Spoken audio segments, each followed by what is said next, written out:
3월 14일 오후 우크라이나 전쟁 속보입니다. 키이우에 파상 공세를 이어가던 러시아군이 보급 부족으로 공세 종말점을 맞이하면서 전선의 요동이 완전히 멎었습니다. 하지만 이는 어디까지나 일시적인 현상에 불과합니다. 아무리 거센 폭풍이라도 폭풍의 중심은 고요한 것처럼 더 큰 교전을 눈앞에 두고 잠시 정적이 일어난 것이기 때문입니다. 그래서 오늘 오후 속보는 지난 주말간 수집한 정보를 토대로 우크라이나 북부 전선의 현황을 철저히 분석해드리겠습니다. 먼저 현재 러시아군의 위치를 정확히 파악해보았는데요. 일단 러시아 측의 주장은 일절 사용하지 않았습니다. 이 부분에 대해 많은 분들이 지적을 해주셨으면 알지만 그만한 이유가 있는데요. 러시아 측의 주장이 황당해도 너무 황당하기 때문입니다. 3월 14일 현재까지 러시아 국방부는 하루 한 번가량 전황 발표를 유튜브 채널을 통해 올리고 있습니다. 그런데 그 내용이 가관입니다. 예를 들어 3월 12일자 전황 보도에서 러시아는 다음과 발표를 했습니다. Всего с начала операции выведен из строя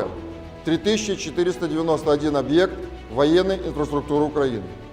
Уничтожено 123 беспилотных летательных аппаратов, 1127 танков и других боевых бронированных машин, 115 реактивных систем залпового огня, 423 орудия полевой артиллерии и минометов, 934 единицы специальной военной автомобильной техники.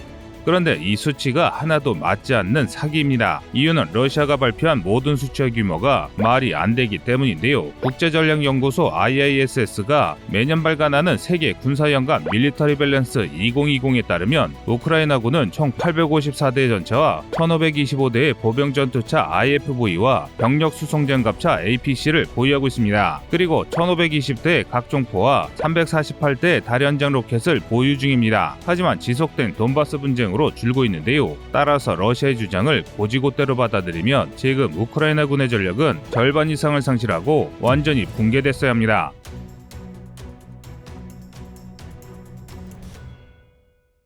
그러나 3월 14일 오후를 기준으로 우크라이나는 단 한 곳의 핵심 지역도 빼앗기지 않았습니다. 일각에서는 러시아가 봐주고 있다는 주장도 있으나 러시아는 이미 핵, 생물, 화학무기 등 대량 살상무기 WMD를 총칭하는 AB-10형기를 제외한 모든 무기를 사용해 우크라이나를 공격하고 있습니다. 또 시가지에 대한 무차별 포격으로 마리오폴에서만 3월 13일을 기준으로 2200명 이상의 민간인이 폭격에 목숨을 잃었습니다. 한마디로 러시아는 전력을 다하고 있으나 그 어떤 요청기도 점령하고 있지 못한 것입니다. 즉 현재 러시아가 주장하는 전과 실제가 하나도 맞지 않는 것인데요. 게다가 전과가 없는 날에는 미국이 우크라이나에서 철새에 코로나 바이러스를 주입해 러시아를 공격하려 했다는 말도 안 되는 헛소리를 했습니다. 그러므로 아무리 교차 검증을 해야 한다지만 이런 자료는 쓸 수 없습니다. 그래서 우크라이나와 세계 주요 언론의 보도 내용을 바탕으로 전선을 재구성했습니다. 우크라이나 현지 시각으로 3월 13일 오후 12시 우리 시각 19시에 우크라이나 총참모부가 발표한 자료를 바탕으로 키이우 인근에 주둔 중인 러시아군의 배치는 다음과 같은데요. 해당 지도에서 기재의 피살 위치는